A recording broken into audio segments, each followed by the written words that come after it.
So today we're going to talk about relationships as spiritual paths to awakening. So here is the truth about life. You're always in relationship. I know if I Googled online, relationship as spiritual paths, they're always talking about that one relationship, that love relationship. And I'm like, yeah, no, I want like all relationships. And so I'm reminded of this poem that I want to read to you. And many of you have heard it. I get that. And yet it speaks to what we're going to talk about today. People come into your life for a reason, a season, or a lifetime. When you figure out which one it is, you will know what to do for each person. When someone is in your life for a reason, it is usually to meet a need you have expressed. They have come to assist you through a difficulty, to provide you with guidance and support, to aid you physically, emotionally, or spiritually. They may seem like a godsend, and they are. They are there for a reason you need them to be. Then, without any wrongdoing on your part or at an inconvenient time, this person will say or do something to bring the relationship to a close. Sometimes they die, sometimes they walk away. Sometimes they act up and force you to take a stand. What we must realize is that our need has been met, our desire fulfilled, their work is done. The prayer you sent up has been answered, and now it is time to move on. Some people come into your life for a season because your turn has come to share, grow, or learn. They bring you an experience of peace and make you laugh. They may teach you something you have never done before in your life. They usually give you an unbelievable amount of joy. Believe it, it is real, but only for a season. Lifetime relationships teach you lifetime lessons. Things you must build upon in order to have a solid emotional foundation. Your job is to accept the lesson, love the person, and put what you have learned to use in all other relationships and areas of your life. It is said that love is blind, but friendship is clairvoyant. The author to that is unknown. And so I was going to talk about all the different relationships, and it reminded me when Dave was speaking of what Ernest Holmes said about relationships being a mirror. So you can't have a good relationship with anybody if you don't have a good relationship with yourself. Sometimes you look at the people around you. Remember, Ernest Holmes said, if you look at the people around you and you are surrounded with people that are not happy, they're always tired, they're always living in the past, I will bet you that that is how you're living your life. Now, those friends can still be in your life, but if most of your friends are energetic, having fun, want to do things, living their life's purpose, I will guarantee you that's how you're living your life. Because that's how it works. We draw to us what we are most like. And sometimes people come into our life, don't forget those people that are there for a reason. They're there to teach us something. And then it could be complete. And so this morning, if you watch CBS Sunday Morning, I'm sorry because I'm going to use them as my touchstone this morning. This morning I watched CBS Sunday Morning, and the first segment was about a woman. She's 93 years old. I believe her name's Betsy. I forget her last name. She's an artist.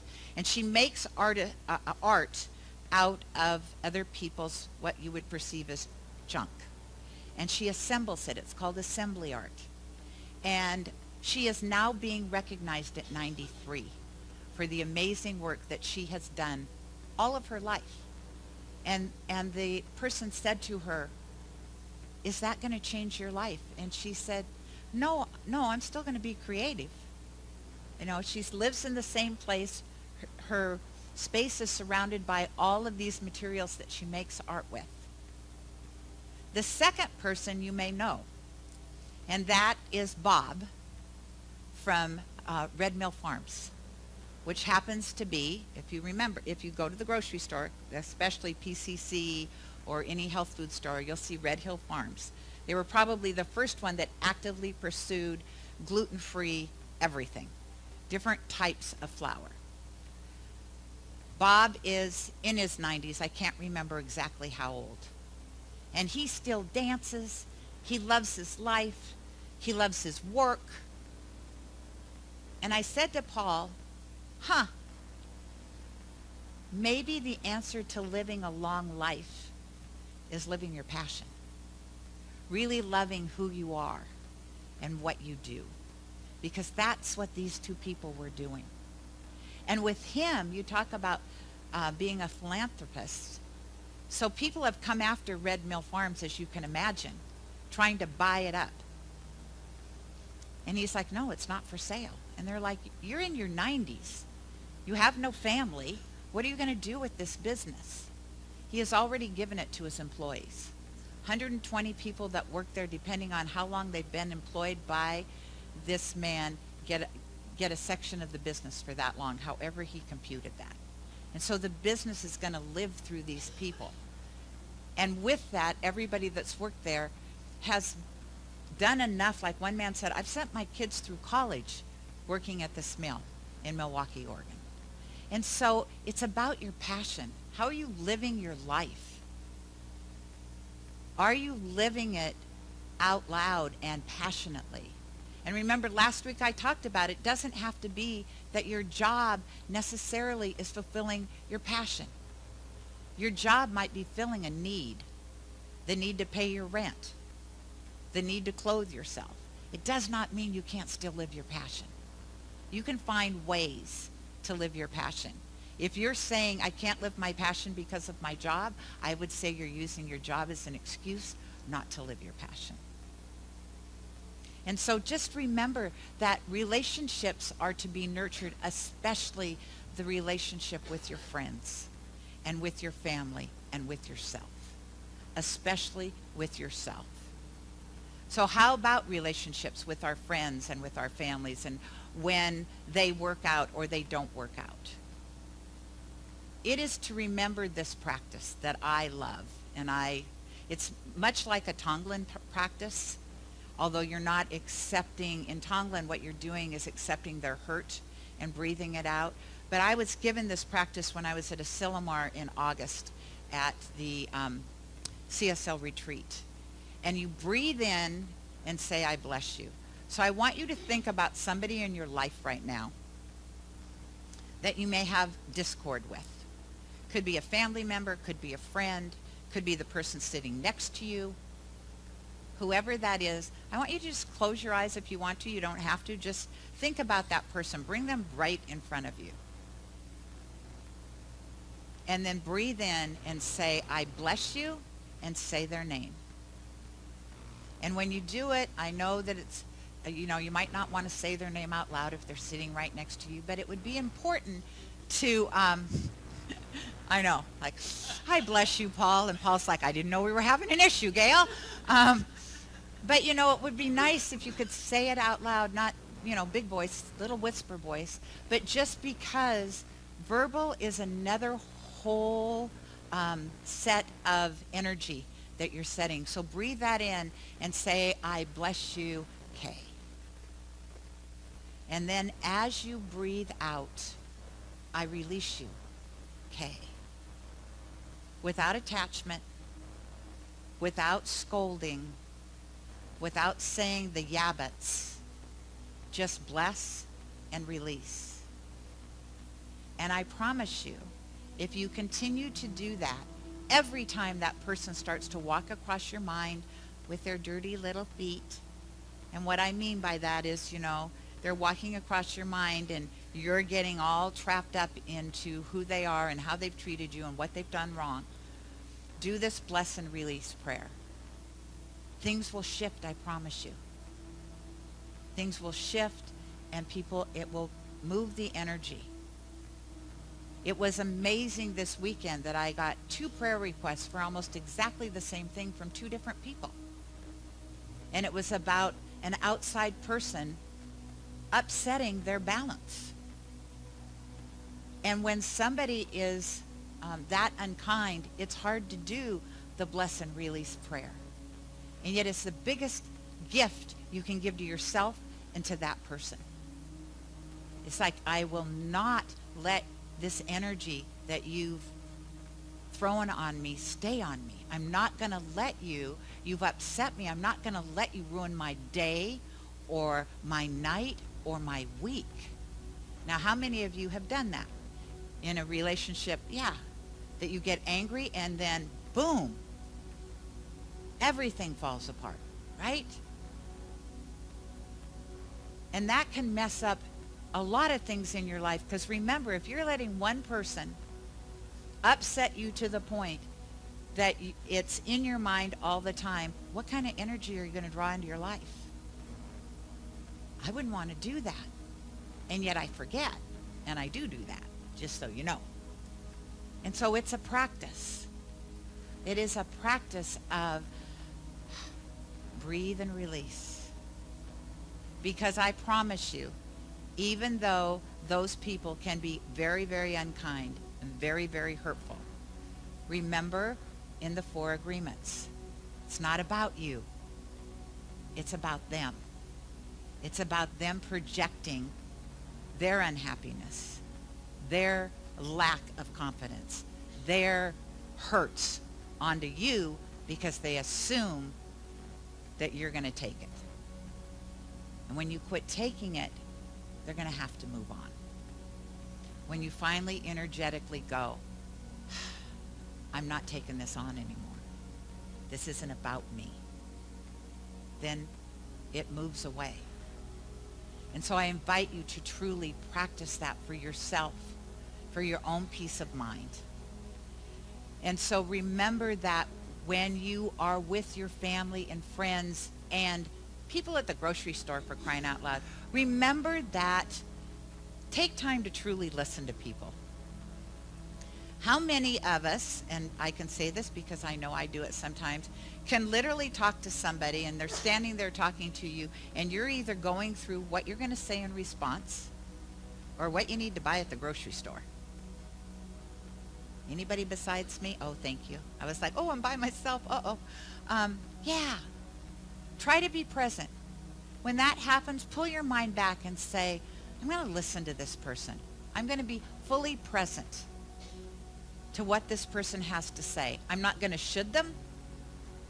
I'm not going to tell them how to fix it. I'm just going to listen. Do you understand that listening is the biggest gift you can give another person? Really listening with an open heart to what they have to say, without making them wrong, without telling them how to fix it, without defending yourself. It's not easy to really listen. If it was, we'd have a much kinder planet. Just imagine if we all gave people space to say what they wanted to say and didn't run in and say, yeah, but. And then the other thing I think is good in relationship, and boy, this is a real practice with me, and I hear it in other people, and I see it on Facebook, and then I hear myself do it, and it's like, stop that. I'll use an example on Facebook because it's the one that comes to mind, and it happens so often that nobody's going to think I'm talking about any of you, because I'm not, just so you know. Somebody will post on Facebook, I have 25 years clean and sober. A lot of people say congratulations. There are a lot of people that will say, oh, I've got 23. Have you ever not honored what somebody is telling you by coming back with your story? I went on vacation in Hawaii. Oh, I've been to Maui. Did you go here? Did you go there? Instead of just being with what they're saying. What's wrong with just saying, congratulations, I'm so happy for you. And then when you have your birthday or your vacation, post that or talk about that. But sometimes our responses aren't about what the person's talking about, and it's a way we've learned to communicate because we want to make them feel like we know what they're talking about, and really it's discounting what they're trying to say. And so to really go into your heart and practice active listening, really listening to somebody. This is my biggest work. My biggest work is just listening and not thinking that I have to jump in as a minister and fix, or jump in as a friend and tell them how I did something so brilliantly compared to what they've done. It's just about listening and honoring where they are. And so I give you that. I'm going to end with a story, and then this is short because Anna's going to come up and talk about relationship also. And so I'm going to give her an opportunity and space to do that in. But the last story was about a little boy, and I'm sorry I don't remember his name. He looked to be maybe 8 or 9 years old. He'd come from a very, very, very abusive family. He'd ended up in the hospital at least 2 times before he ended up in foster care. And then he got adopted. He was probably about 6 or 7 when he got adopted. And the reason he was on CBS Sunday morning, because they like to make me cry on Sunday morning before I come to church. The reason he was on Sunday morning was because he couldn't cry. He had all this pent-up emotion in his life, and it was the one thing that he couldn't do, is he could not cry. And then he had this dog, and the dog needed to be put down. It had finally come to an age that it just needed to be put down. And so he went to the doctor with his mom, and he said, I want to hold her through the whole process. And he said, I want you to take pictures. And so there's a picture of the vet sitting there with the needle, him holding this dog. And when the dog finally passes, he bursts into tears. And he said, I know what it's like not to be loved or wanted because of my age. He said, it's really easy to get adopted when you're a baby. Not so much when you're older. And so his mission in life at a mere 8 years old, and his family, fortunately, that adopted him, seemed to have a good foundation. They lived on a large piece of property. His job is he goes to the kennel, and he finds the oldest dog he can, and as many dogs as his mom and dad will allow. And he adopts them so they know that they're loved. Because truly, when you talk about relationship, isn't that what we all want? Isn't that why we're all here?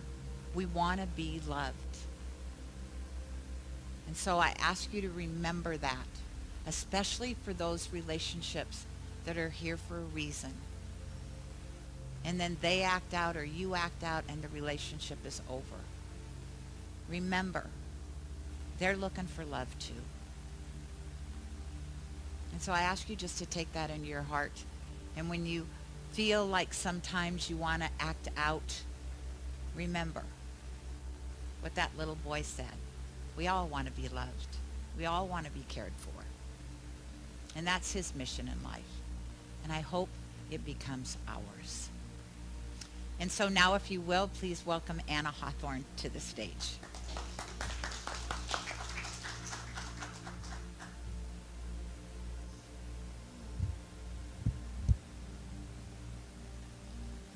Oh, wow. Well, you got to cry before church, and I get to cry during church. Thank you, Gayle.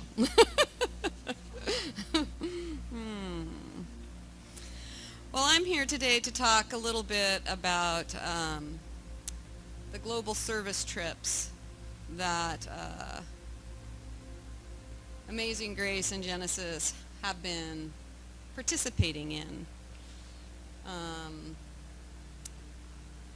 since, I don't know if it's 2011 or 2012 when the initial 12 trip was taken. And in that process, there has been a lot of growth. and a lot of love, a little bit of challenge, but we have been making our world a smaller place and increasing the size of our community by outreach. The trip to Cambodia is a life-changing experience for those that have gone. I know there's several of you here. To be in a place where the service that you give is appreciated on a different level.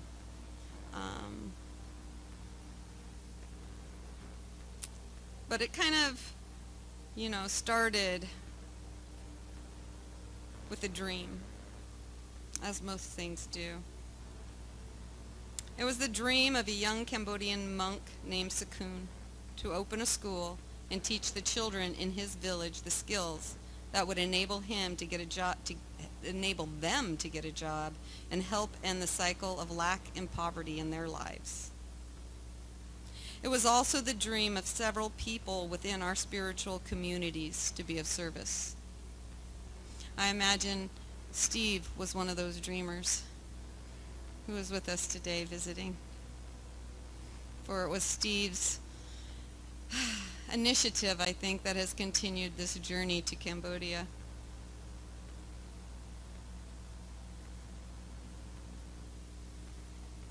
To be of service to a country, Cambodia, especially a country that has been recovering from a tyranny of such extreme that 1 in every 4 people were brutally killed between 1975 and 1979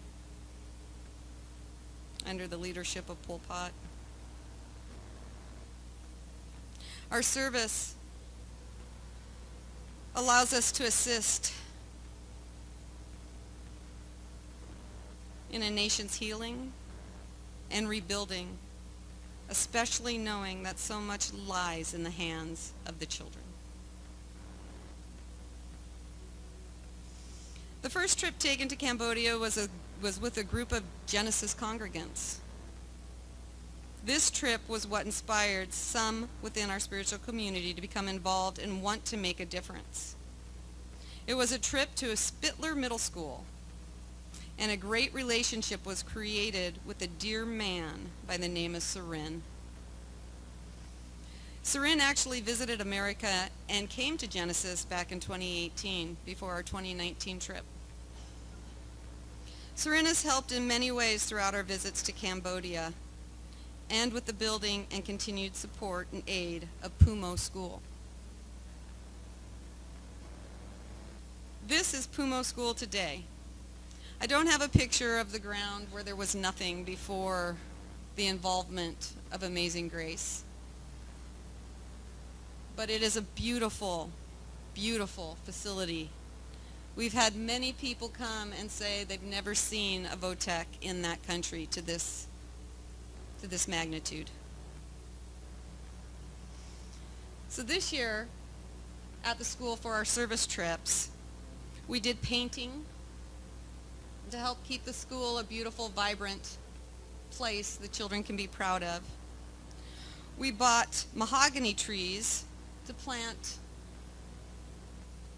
on the grounds around the schoolhouses to allow shade for the children to come out and have a place to sit and read or even take a break and play. And we did additional teaching of a program called Days for Girls. And this program educates the girls specifically about sustainable menstrual care and health education. We are also able to provide them with environmentally sustainable hygiene kits. This year we were able to have a class for boys, and this was the first year that happened. And it was pretty exciting. We were actually able, in the past we had taught the classes ourselves with an interpreter, and this year we found a source within Cambodia that was able to come in and actually teach the children in Khmer. the programs. And so unfortunately we were not able to hear the exact teachings for the boys class, but we were very intrigued with what that was about. This year we also, while we were there, there was a request for solar street lights to go out to the street that leads to the schools and on the school grounds. So we were able to purchase street lights for Pumo and for Spittler School.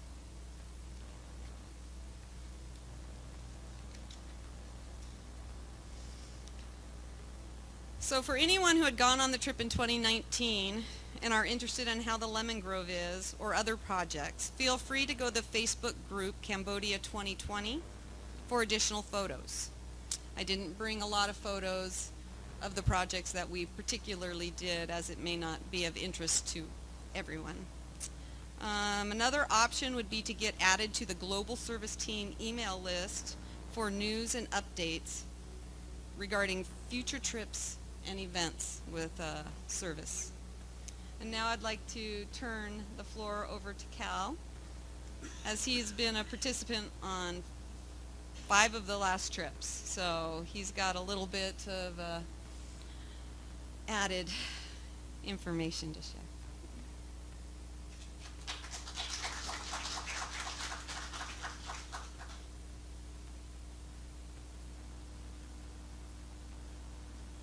Thank you, Anna. Good morning, Genesis. It really is trippy. When I was first asked to go on the trip in 2015, I had a lot of resistance and I didn't know what was coming. Sometimes it's better not to know.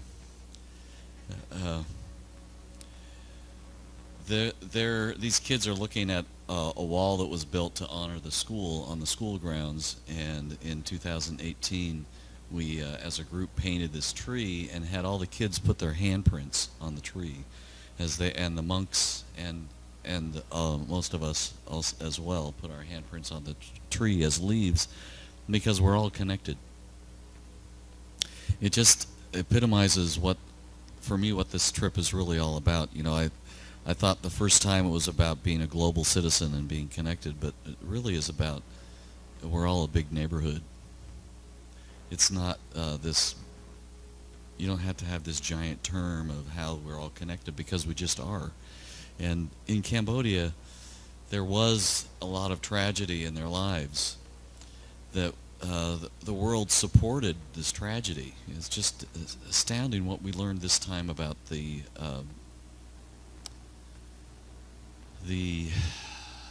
role we all played in the whole game of what is Cambodia, and how the experience though when you are there, and the way these people love you without any connection to what happened to them. Surin, our wonderful leader, and he's a school administrator, and the people in Cambodia count on him for so many things. He lived through that. He was born in 1974, and in 1975 Pol Pot tried to extinguish the Cambodians. Their belief in who they are as individuals on this earth is a lot bigger than what happened to them, and that's how they are with you. They love us. We're Americans, and they love us. You know, we're just giving them the ability to have a tool to make their life better.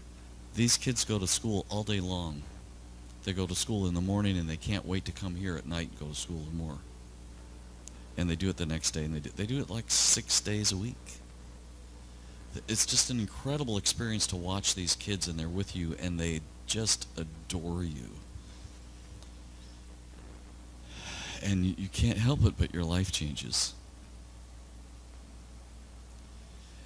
It is an amazing experience. It's truly an amazing experience. And we've been honored since 2012 to be blessed by them. It really is that. And every time I go, my life changes a little more, and a little more, and a little more, and a little more. And I have all these Facebook friends from Cambodia now.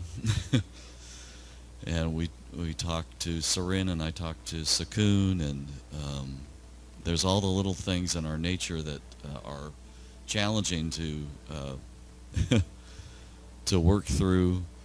The language differences are so extreme, but it's the love that penetrates everything. And some of the great things that are coming in the years ahead are we get Sakun has come up with this great idea that can sustain the village.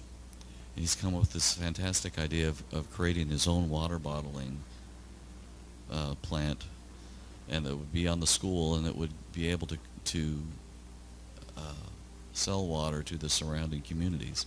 And the surrounding communities only buy their water from Phnom Penh or from Siem Reap, which is an hour and a half away. Phnom Penh is about 9 hours away. So there's a real, and the really thing that makes it work is everyone in the community loves this school. They see what's happening, and they see their kids' lives changing, and the graduation rate is like 90%. It's like totally unheard of.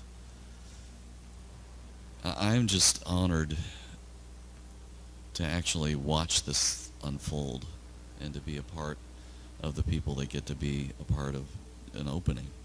It's really truly an opening. So I invite you, if you want to learn about how you could be a part of that opening, to ask Anna or I about it, sign up to be on the next trip, or to be a contributor. We have forms that you can sign up for to be a monthly contributor, a one-time contributor. It's really a fantastic way. We talk about in religious science, you only have to change yourself, and the world changes. This is what's happening because one or two individuals decided to change, and the world's changing. So, thank you.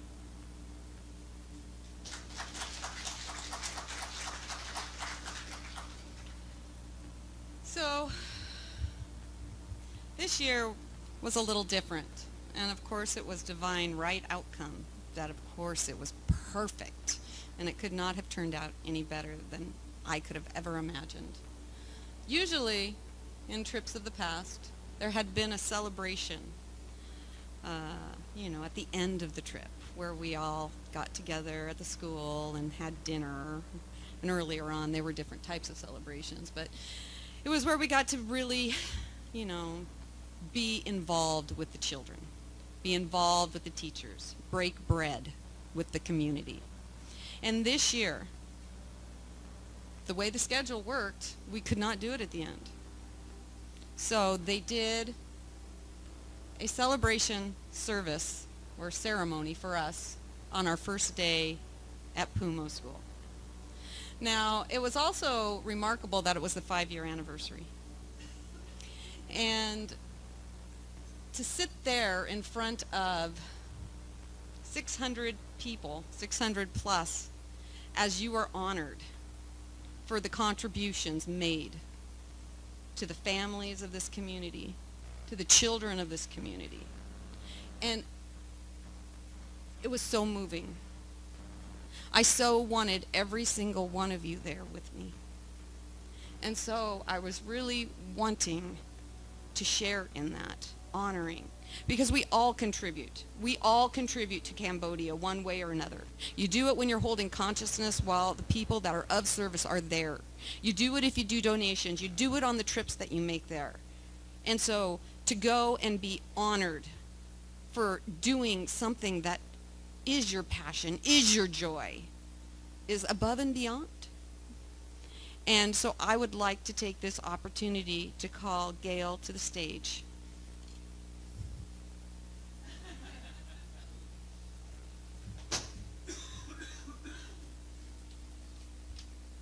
And to pass the honoring that I took on behalf of Genesis to Gayle and this community for all that we do to help support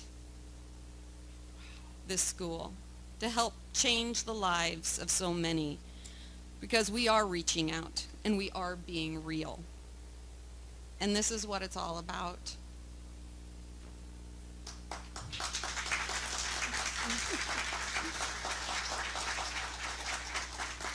We will find the perfect place to hang this.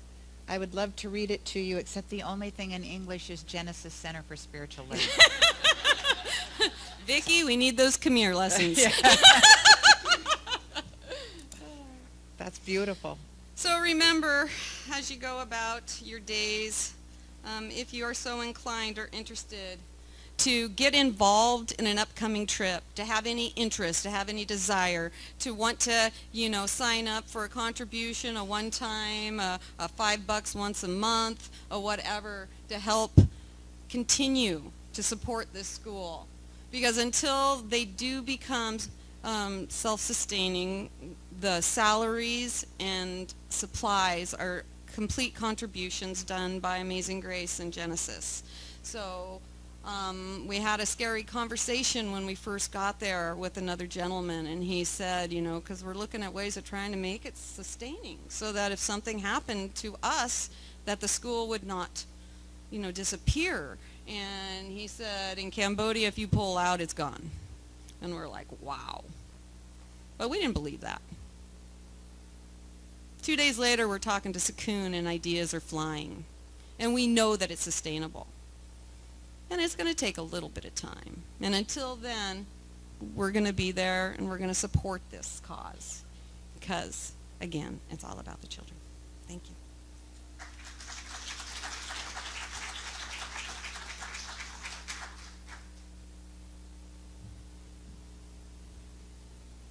Thank you, Anna and Cal.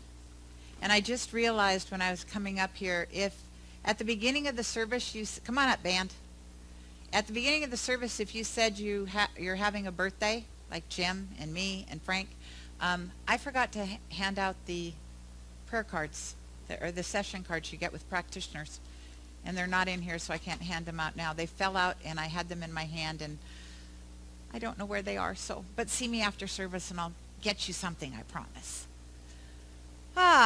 That's lovely. And that is something that actually really started with an idea here at Genesis, and then Amazing Grace picked that up, and now we're doing it together. So it's a wonderful experience, and I know if you talk to anybody about their experience, it will move you.